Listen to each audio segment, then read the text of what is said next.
Bueno, buena semana. Vamos a continuar nuestra historia de Colombia en una época muy difícil, que es el gobierno de Laureano Gómez, complejo por cuanto al año, después de hacer entrar a Colombia en la guerra de Corea, único país latinoamericano que va a la guerra de Corea, se enferma por afecciones cardíacas. En consecuencia, el gobierno queda en manos de Roberto Urdaneta Arbeláez, que ya lo habíamos mencionado, y la situación de violencia política se complica. Se complica, habíamos expresado, porque los campesinos liberales se organizan en grupos que ellos llamaron de autodefensa, para que miremos el concepto de autodefensa, lo antiguo, 1951, 1952.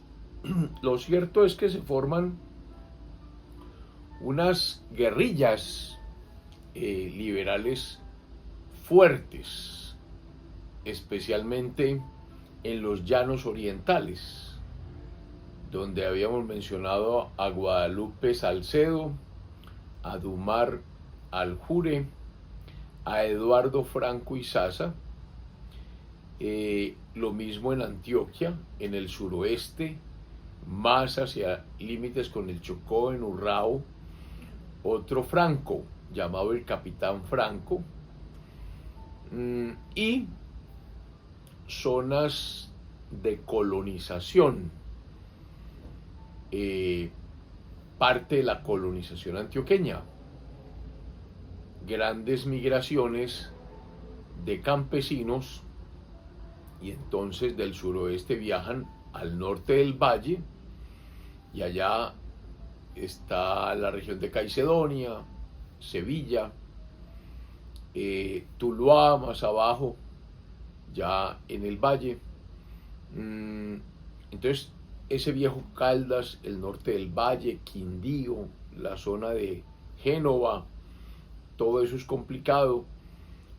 Todo eso cae al río de la Magdalena, y al otro lado pues está Boyacá, Santander, la región del territorio Vázquez, donde hoy está Cimitarra, el Carare, toda esta zona, el norte del Tolima, donde también hay colonización antioqueña. Todo esto se vuelve difícil, y los campesinos, en cierta forma, los campesinos liberales aceptan esa protección de esos grupos de autodefensa liberales, pagan una vacuna, les dan información, dónde está el ejército. Esa es la situación que le tocó vivir a Laureano Gómez. Laureano Gómez, como sabemos, era drástico, fuerte. Entonces, para Laureano Gómez no habían guerrillas, sino bandoleros. Ese fue un tema, y le tocó manejar esa situación a Roberto Urdaneta. Inclusive se dice que el hijo de Roberto Urdaneta, tratando de buscar acercamientos, estuvo en peligro de ser muerto o secuestrado por estos grupos de guerrillas liberales o bandoleros, en el concepto de Laureano Gómez. Lo cierto del caso es que, ¿por qué en el gobierno de Laureano Gómez se dan esos grupos de autodefensa liberales? Porque el Partido Liberal no aceptó la elección de Laureano Gómez. Recordemos que Darío Echandía se había marginado de la contienda, porque en su concepto no había garantías. La muerte de su hermano Vicente en una de las marchas por una patrulla militar, la cosa pues estaba bien complicada. Y ojo que está en ascenso un militar muy importante, que fue el comandante general de las Fuerzas Armadas, que viene de la época del gobierno de Mariano Ospina Pérez, pero ya están rotas las relaciones entre Ospina y Gómez, que ese es otro tema complicado. Esa intención de Ospina de volver a ser candidato presidencial para el periodo 54-58, que la había pedido Laureano cuando estaba en el exterior, que lo hicieron venir, perdón, Laureano desde el Palacio. Él dice que desde el Palacio le pidieron que prestara nuevamente su nombre, y entonces él se viene porque está en el exterior. Ospina está en el exterior y se viene. Y en el momento en que se viene, ya no les conviene a Laureano ni a Urdaneta. Y eso provoca ese distanciamiento tan fuerte entre Laureano Gómez y Ospina Pérez, que complica más estas cosas. Ahí pues hay muchas dificultades.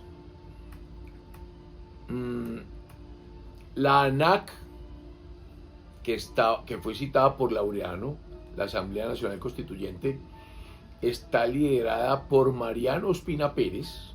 Él es el que está dirigiendo esa Asamblea Nacional Constituyente.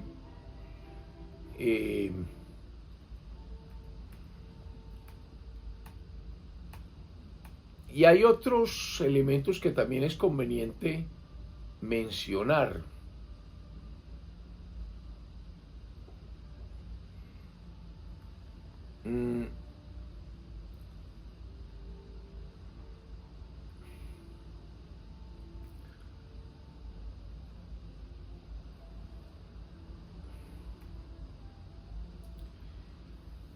Hay un enfrentamiento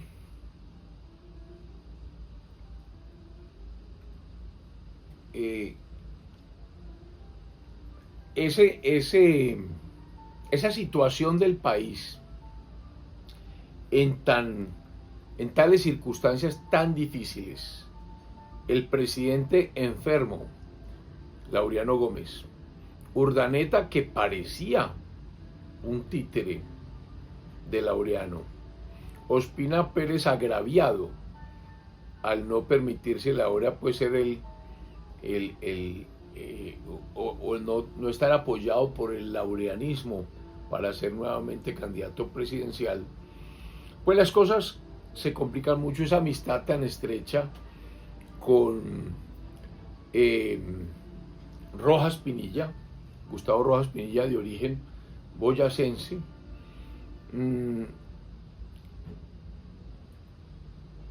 hace que se vaya, y la violencia hace que se vaya perfilando definitivamente un golpe militar.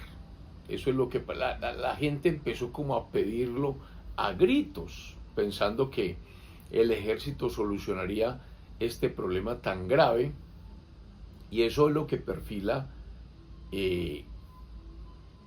la subida de Rojas Pinilla. Resulta que Laureano Gómez intentó alejar a Rojas del poder. Intentó nombrar a Régulo Gaitán como comandante en jefe de las fuerzas militares. En ese momento el ministro de guerra era Lucio Pavón Núñez, el presidente era Urdaneta. Laureano recibe una noticia que ocurre en la ciudad de Medellín.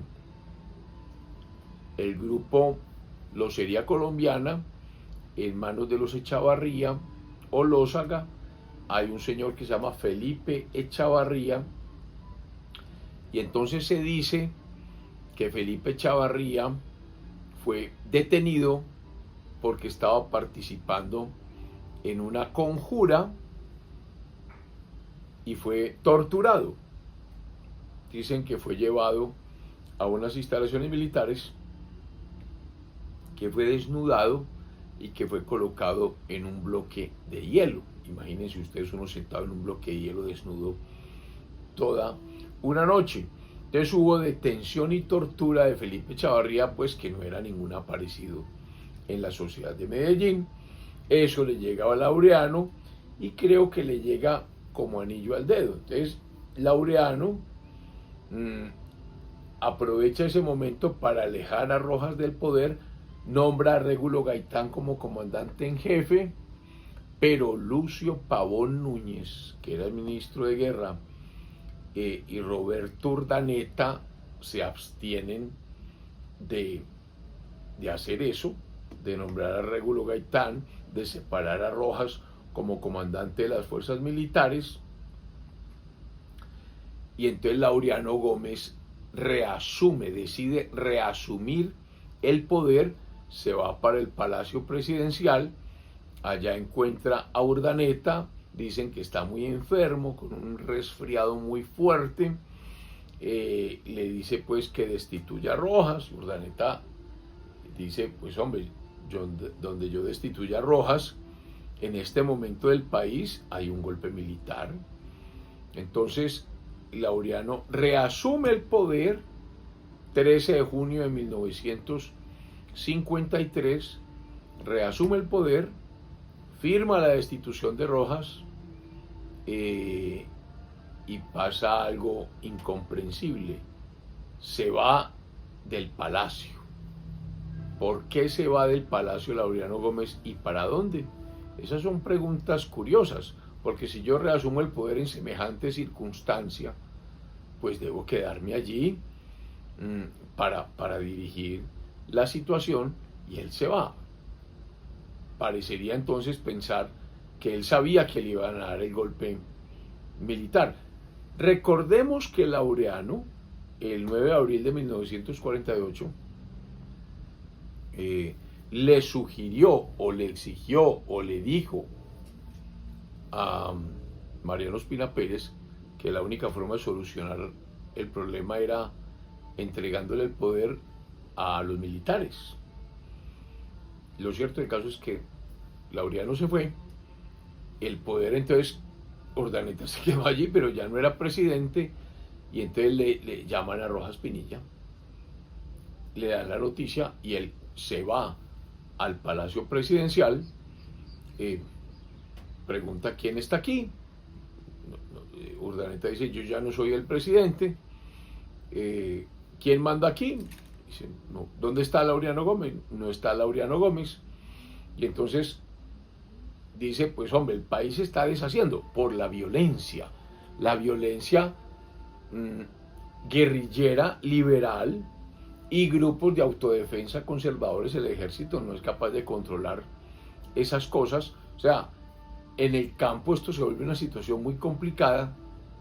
Entonces dice, aquí hay un vacío de poder.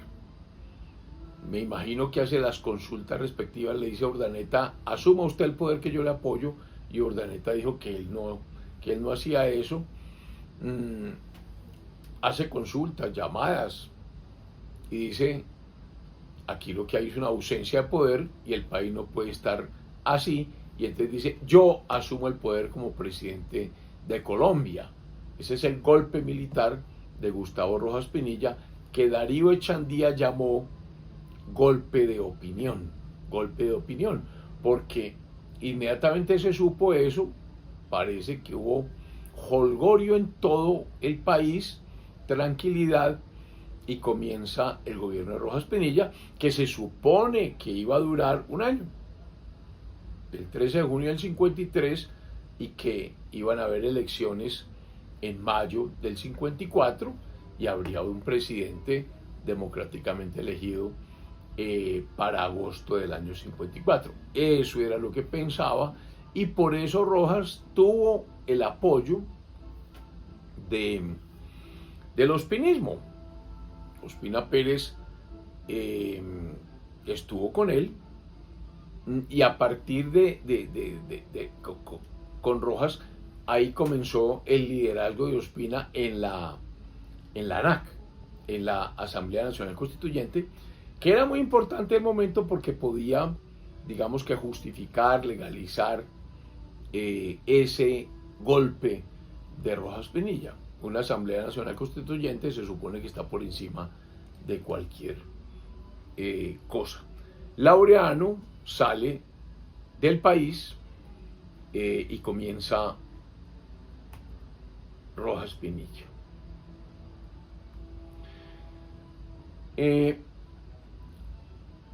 Primer tema, Rojas comienza el mismo año del 53, en noviembre, a enfrentarse, el militar es boyacense, comienza a enfrentarse con los jueces. ¿Por qué? Porque el 4 de noviembre de 1953, él toma el poder el 13 de junio, un juez penal concede la libertad incondicional a Felipe Chavarría, al que estaba preso. ¿Y por qué? Porque dice que el testimonio de Felipe Chavarría, con base en el cual estaba preso, porque presuntamente había confesado que hacía parte de un complot, fue obtenido con coacción, por tortura, y entonces lo deja preso. La tortura hace que el testimonio no sea libre. Entonces esa confesión se cae y dejan libre a Felipe Chavarría. Entonces ahí empieza un enfrentamiento de Rojas con los jueces de la República. El 11 de noviembre del 53, a raíz de eso, Rojas hace un fuerte ataque a la rama judicial. Entonces, el 13 de noviembre del 53, las Cortes renuncian ante ese enfrentamiento. El 13 de noviembre, 16 miembros de la Corte Suprema de Justicia renuncian en protesta de esas declaraciones de Rojas. Rojas les acepta la renuncia colectiva.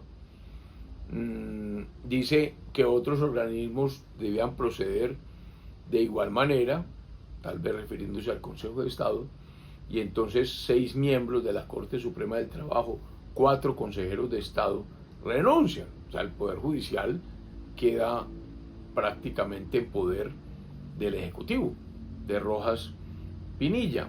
Entonces, expidió un decreto en el año 53, en noviembre, decreto 3110 del 27 de noviembre, y reemplaza toda la Corte, y él designa una Corte en su concepto paritaria entre liberales y conservadores,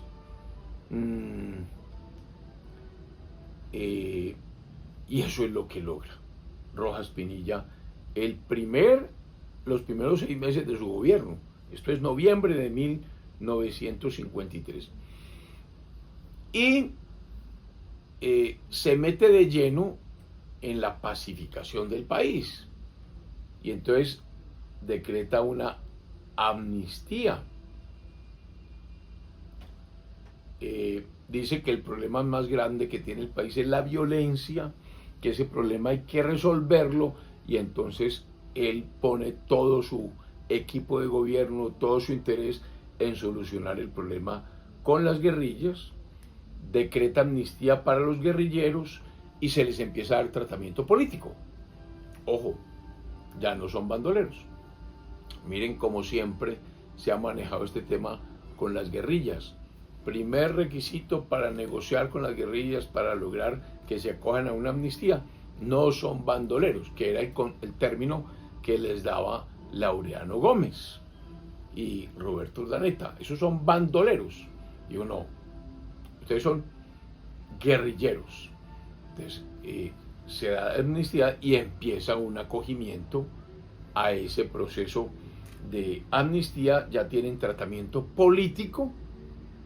Desde 1953 estamos en esta cosa, llevamos 70 años en lo mismo.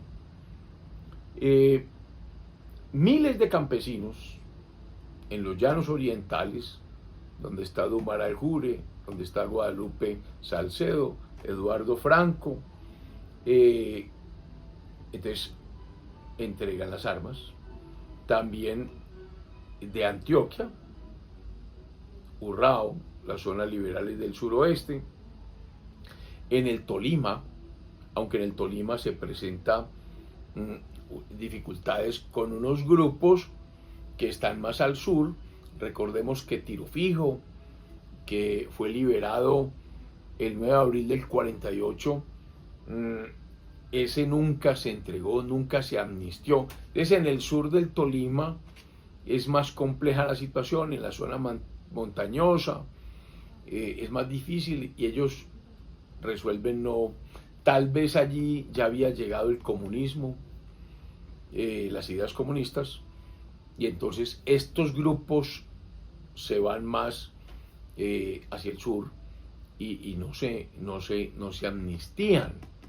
Y entonces poco a poco van formando lo que se llamaron después las repúblicas independientes, los territorios que ellos se controlaban. Pero la gran fuerza de los llanos orientales, que era tremenda al punto de hacer leyes, las leyes de los llanos, que llegaron a ser dos leyes muy importantes, en el que ya hablaban de poderes constituyentes, de asambleas, de organización territorial, de organización judicial, en fin. Guadalupe Salcedo indudablemente hizo una revolución bien interesante, pero ellos sí se amnistían. Entonces, con esta entrega de armas en las que participó en sus inicios, inclusive el expresidente Alfonso López Pumarejo, pues el país reconoce en Rojas un pacificador y da bastante tranquilidad.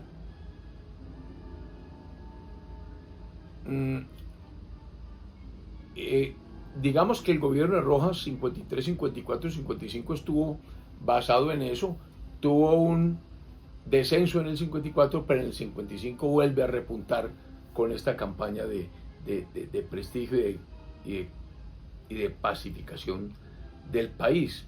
En enero del 55, por ejemplo, en Yopal, fue recibido por 1000 llaneros montados a caballo. En Tame, Arauca, también lo recibieron los llaneros y la recepción fue encabezada por Guadalupe Salcedo directamente, quien con sus hombres le hizo guardia de honor. Entonces 53, 54 y 55.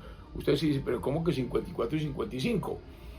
Porque la ANAC resolvió, Asamblea Nacional Constituyente, resolvió legitimar el poder de Rojas del 54 al año 58. Hay otros temas de Rojas muy interesantes en el año 53, o sea, recién llegado, y es que dicta el decreto 1371 de 1953, es decir, el llamado Código Sanitario Nacional, que fue reemplazado después por la Ley Novena del 79, pero decreto 1371 del 53. El tema sanitario es muy importante porque es sanidad. Digamos que ese es el preámbulo de las normas ambientales. Allí se recogen las normas ambientales. Hoy el tema ambiental es una de las columnas que sostienen todo el aparato constitucional de la Constitución de 1991, pues el antecedente de esto está en Rojas Pinilla, decreto 1371 del 53.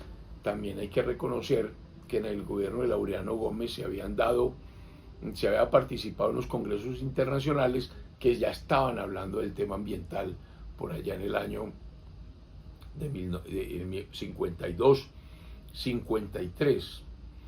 Ya se empieza a hablar de planificación, de hacer planificación, y entonces Rojas Pinilla dice, trae al director de una corporación en los Estados Unidos, el profesor David Lilienthal, que es el director de la Tennessee Valley Authority, que es una autoridad técnica, administrativa, que organiza la planificación con base en el concepto de cuenca hidrográfica. Tennessee Valley, del Valle del Río Tennessee.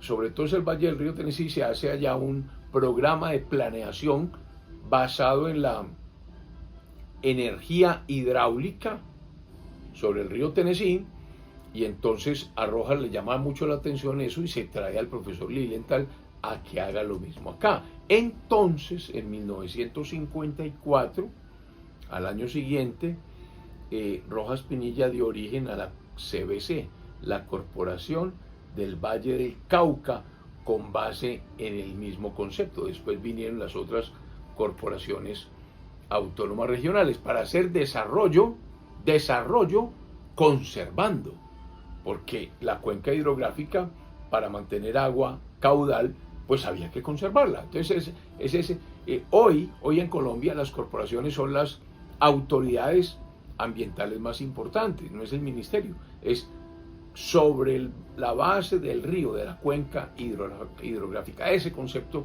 es fundamental en el gobierno de Rojas Pinilla.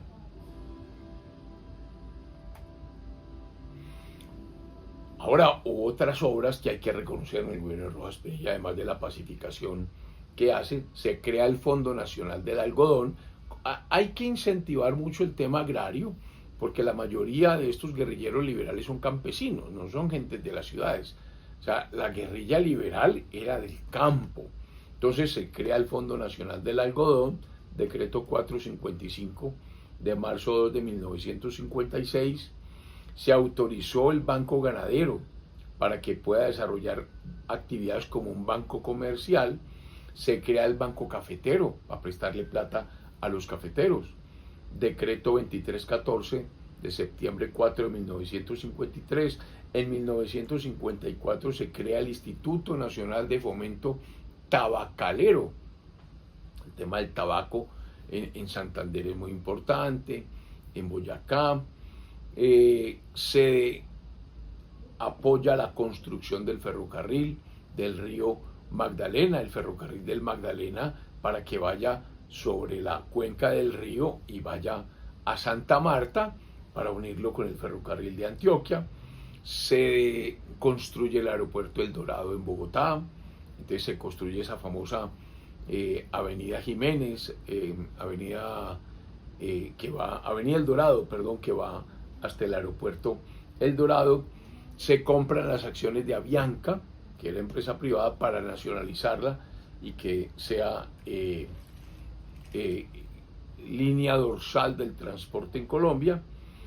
El 14 de julio de 1954 se crea el Banco Popular para prestarle plata a la clase media, Banco Popular. El 13 de junio del 54, por primera vez en Colombia, aparece la televisora nacional. Hasta 1954 dependíamos de la radio, ya aparece la televisión, la imagen. Entonces el cambio en comunicaciones es tremendo, porque aparece la visualización del discurso.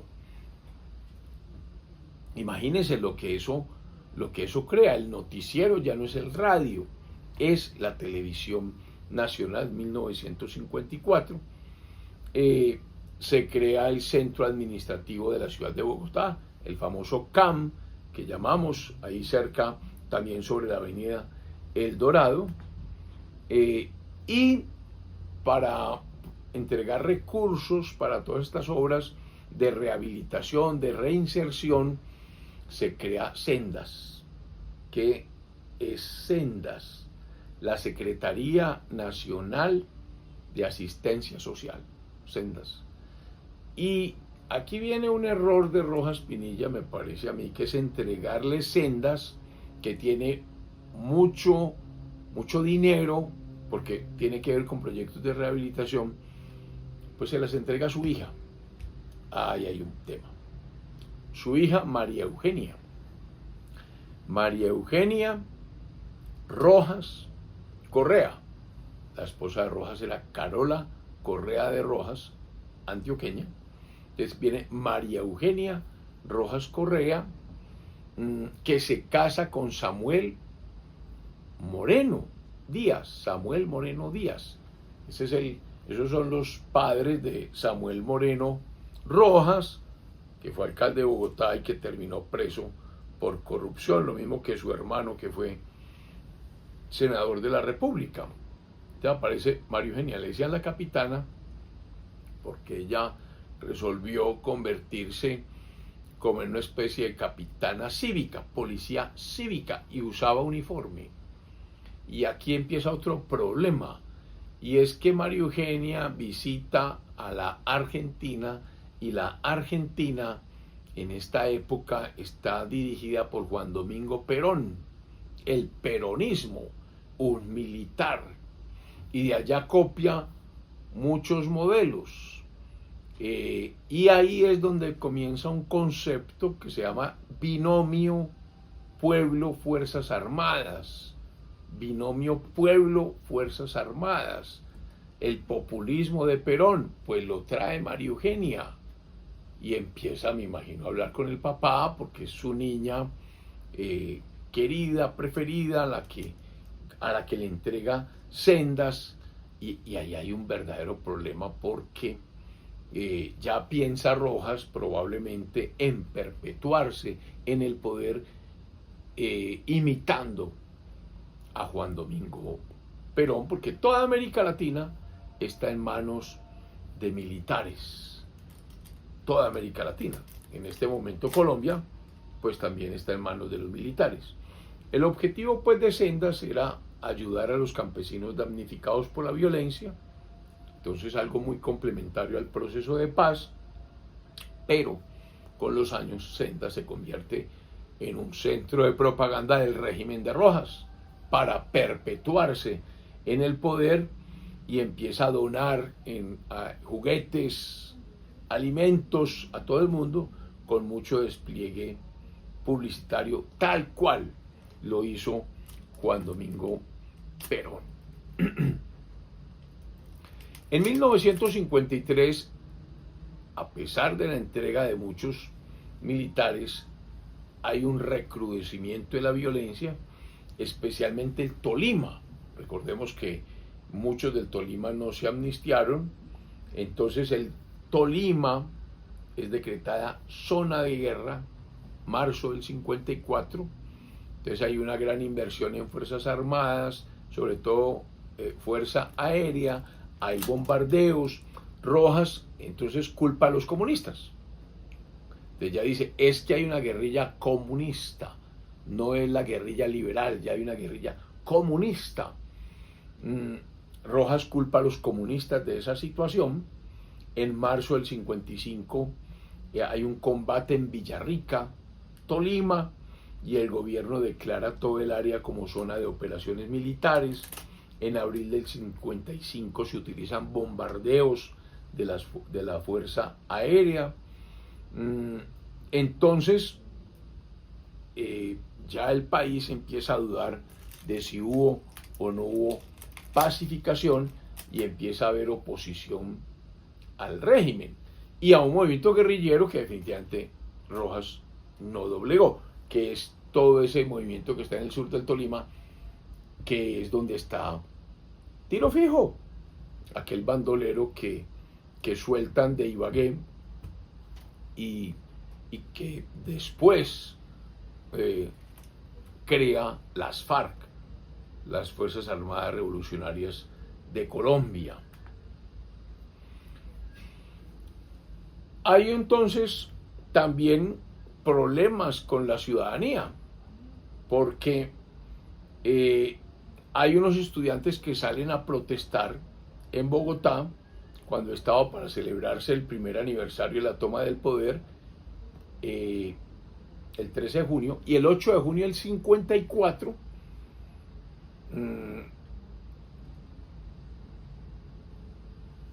un estudiante que venía del cementerio, porque estaban conmemorando la muerte de otro estudiante por allá en las postrimerías del gobierno de Abadía Méndez, en ese regreso hay unos desórdenes y muere un estudiante.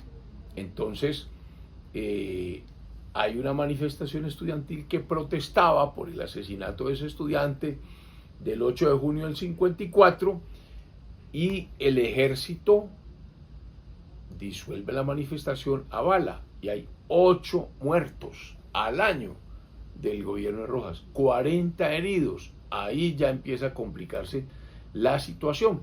la prensa empieza a hablar de lo que ocurre y el gobierno empieza a hablar mal de la prensa. Entonces se ordena por decreto que todos los periódicos del país deben ceñirse al relato de los hechos, evitar interpretaciones. Se resolvió castigar con prisión de 6 meses a 2 años el transmitir, escribir, editar, ayudar a editar o distribuir escritos o publicaciones clandestinos en que se insultase a las autoridades legítimamente constituidas. El gobierno de Rojas cierra La Unidad, que es un semanario editado en Bogotá, dirigido por Belisario Betancur, que después fue presidente de la República, porque publicó un manifiesto de Luis Ignacio Andrade que atacaba al gobierno. O sea, ya estamos en un totalitarismo, la libertad de prensa se está acabando en el gobierno de Rojas. En septiembre del 54, Rojas dicta un decreto sobre injuria y calumnia, promulga el 25 de septiembre un estatuto para la radio que reglamenta la transmisión de informaciones. El 1 de marzo del 55 crea un radioperiódico, o sea, ya está de pelea con la prensa, entonces crea un radioperiódico para él que se llama Actualidad Nacional, como una réplica contra la dictadura de los periódicos, según la llama él, contra el despotismo de la impresión, según la llama él. Y el 1 de marzo del 55, miren lo que dice Rojas, comilla, los periodistas son pagados y defienden los intereses de quienes los pagan. Solamente el jefe del Estado representa la opinión pública y él es el único autorizado a hablar en su nombre, cierro comillas, igualito a lo que está diciendo ahora Petro, despotricando contra la prensa. Ese es el problema de Rojas. Luego, en noviembre del 54, el ejército, El Espectador informa de un enfrentamiento entre el ejército y las guerrillas en Génova, Caldas, deja un saldo de 30 muertos. Alberto Galindo es un periodista que trabaja en El Tiempo, censuró, dice que hubo una masacre, criticó al gobierno por su actuación, y dijo que habían existido en esa masacre comisariatos o cooperativas militares en las cuales se vendían al ejército toda clase de artículos a precios mucho menores que los costos. Criticó además la práctica de que bajo el estado de sitio el tiempo de servicio se doblaba el dinero para los militares, la paga. Entonces, estamos en estado de sitio, pues ellos nunca iban a dejar de mandar. Y entonces, ¿qué pasó? Los comandantes del ejército, de la marina, la policía y la fuerza aérea demandaron a Galindo, a Alberto Galindo, por calumnia. Y Al Tiempo, en un comunicado conjunto, condenaron categóricamente la campaña tendenciosa y subversiva contra el orden público adelantada por cierta prensa escrita y hablada contra el pueblo colombiano. En el 55 arreció el ataque a la prensa, dictó un decreto que obligaba a todas las emisoras a dedicar un espacio gratuito a las noticias oficiales. Al mes siguiente, en abril del 55, dicta un decreto que establece pena de prisión de 2 a 5 años para quienes difamen a los militares. Los editores, en el 55, los editores del Diario del Pacífico fueron arrestados por unos días. El Diario del Quindío también fue severamente censurado. El periódico La República de Bogotá fue suspendido temporalmente por publicar detalles sobre la violencia en el Tolima. En una visita que hace al Ecuador en agosto del 55, en una entrevista en Quito, en el 55, Rojas acusó al Tiempo y al Espectador de aprovecharse políticamente de la muerte de unos periodistas asesinados en Caldas. El 2 de agosto, entonces, Roberto García Peña, que es el director del Tiempo, refuta en un cable esas aseveraciones de Rojas. Esa refutación fue publicada en la prensa de Quito. El gobierno entonces trató de obligar a El Tiempo a que durante 30 días publicara la versión gubernamental sobre los hechos. El director del Tiempo, García Peña, se niega. Entonces la sede del Tiempo fue allanada, el periódico fue suspendido. Para llenar la ausencia del Tiempo, El Espectador, entonces, que se publicaba por la tarde, anuncia la intención de hacer una emisión matutina. En ese mismo mes fue suspendida la circulación de publicaciones internacionales como Time, como Visión, que fue una revista muy importante en la cual había artículos de Alberto Lleras Camargo, que en ese momento estaba de secretario general de la OEA, de la Organización de Estados Americanos. Hubo hostigamiento al Espectador, entonces deja de editarse en su edición, entonces aparece en su lugar El Independiente, el 20 de febrero del 56, luego aparece El Intermedio en lugar de El Tiempo. El Colombiano de Medellín entra a jugar también y ya publica información sobre la masacre de la Plaza de Toros, que ya hablaremos de esa masacre porque se nos acaba el tiempo. En todo caso, miremos el problema en que se mete el gobierno de Rojas Pinilla. Seguiremos hablando de todos estos problemas del año 55, año 56. Feliz semana. Si te ha gustado este video, darle like y suscríbete.